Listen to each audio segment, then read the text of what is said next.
Voilà, c'est pas toujours positif pour tout le monde. On voit des gens qui ont de la difficulté à se reloger. Il y en a d'autres qui sont obligés de laisser les animaux domestiques derrière parce qu'on ne peut pas les amener avec nous. C'est une situation qui est toujours extrêmement triste à cette période-ci de l'année. On va faire le point avec mon invitée, Élise Desaulniers. Elle est directrice générale de la SPCA de Montréal. Madame Desaulniers, bonjour. Bonjour. Ça a brisé le cœur, hein, les images qu'on voit en ce moment. Et malheureusement, des animaux comme ça, vous en avez beaucoup là, à ce temps-ci de l'année. C'est notre quotidien. En fait, la crise du logement, on la sent chez nous. Ouais. Les gens à particulièrement faible revenu ont du mal à trouver un logement qui accepte des animaux, donc ils sont obligés de se départir de leur animal. C'est quand même un geste responsable de l'amener dans un refuge, mais le problème est vraiment présent. C'est des dizaines d'animaux qui sont abandonnés chaque jour chez nous. Vous dites un geste responsable de les amener parce que c'est pas tout le monde qui les amène. C'est pas tout le monde. À chaque année, on retrouve des logements dans lesquels les animaux ont été abandonnés. C'est sûr qu'il y a des gens irresponsables, il y en aura toujours. Ouais. Mais ce qu'on observe, c'est souvent des gens qui ont tout essayé, qui ont fait le tour de leur réseau puis qui ne trouvent pas de famille pour prendre leur animal. Hier, il y avait quelqu'un qui avait trouvé une place en CHSLD, mais les CHSLD ne prennent pas les animaux, donc il a dû se répartir de son petit chien. Puis des histoires comme ça, bien, ça se multiplie à tous les jours depuis des années. Qu'est-ce qu'on peut faire, justement? Parce que, bon, comme vous le dites, là, c'est une situation qui est récurrente année après année. C'est particulièrement, évidemment, problématique aux alentours du mois de juin, juillet, quand les gens déménagent. On peut faire quoi pour essayer d'aider cette situation-là? Bien, première des choses, si on veut un animal, venir l'adopter dans un refuge. Éviter Kijiji, éviter les éleveurs, mais venir prendre un animal dans un refuge. Peut-être se tourner vers un animal un petit peu plus âgé aussi. Les chatons, ça part rapidement. Les chiots, tout le monde en veut.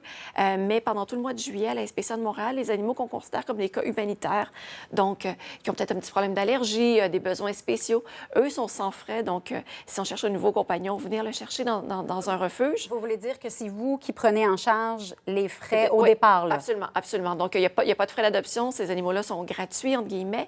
Ils sont déjà stérilisés, ils ont eu une micropuce, leur vaccin de base, et les gens peuvent avoir un nouveau compagnon sans frais. Et puis, si on est propriétaire de logement, peut-être accepter de louer à des gens qui ont des animaux. Encore une fois, le Québec permet d'interdire, permet les clauses qui interdisent les animaux, ce qui n'est pas le cas en Ontario, ce qui n'est pas le cas ailleurs en Europe. Et si on changeait cette législation-là, ça ferait sûrement une différence pour les propriétaires d'animaux. Est-ce que vous vous rendez compte que la situation, elle empire d'année en année? C'est difficile à dire parce que nous, on a des contrats avec certains arrondissements. Ça change d'une année à l'autre, donc on n'a pas de statistique globale. Et les gens ne disent pas nécessairement s'ils doivent abandonner parce que leur nouveau logement ne prend pas les animaux. Ils peuvent dire, bien, ce chat-là, je l'ai trouvé parce qu'il y a une certaine stigmatisation. Mais ce qui est clair, c'est que c'est une question qui se répète année après année. Ceci dit, je voyais des chiffres des années 90 où on recevait 100 000 animaux par année.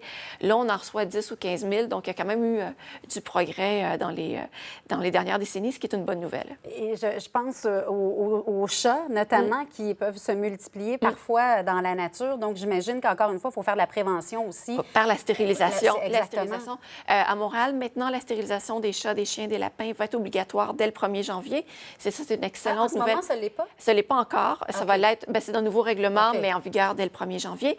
En ce moment, il y a une clinique de stérilisation gratuite pour les personnes à faible revenu. Donc, si vous avez un animal, vous pouvez le faire stériliser sans frais. Allez sur le site de la Ville de Montréal où il y a toutes les informations. Et nous aussi, on a des programmes pour les gens qui ne seraient pas de Montréal puis qui seraient à faible revenu. Donc, on se rend vraiment compte que les moyens, quand même, sont pris là, pour aider le plus possible les gens. Et de plus en plus, les gens comprennent qu'il y a un problème de surpopulation animale. Mais maintenant, peut-être qu'il faudrait accélérer le pas, arrêter d'interdire les logements qui interdisent les animaux, d'interdire ça dans les baux, et puis adopter plutôt qu'acheter. C'est quelque chose, trouver. Je peux en témoigner pour avoir un chien et un chat. À Montréal, trouver un appartement où ils acceptent les animaux de compagnie, ça peut rendre la tâche pas mal plus difficile, j'en témoigne. Oui. Merci beaucoup. On finit par trouver, mais des fois, ça peut être très complexe. Difficile, oui. Exactement. Merci beaucoup, Mme Desaulniers. Merci à vous.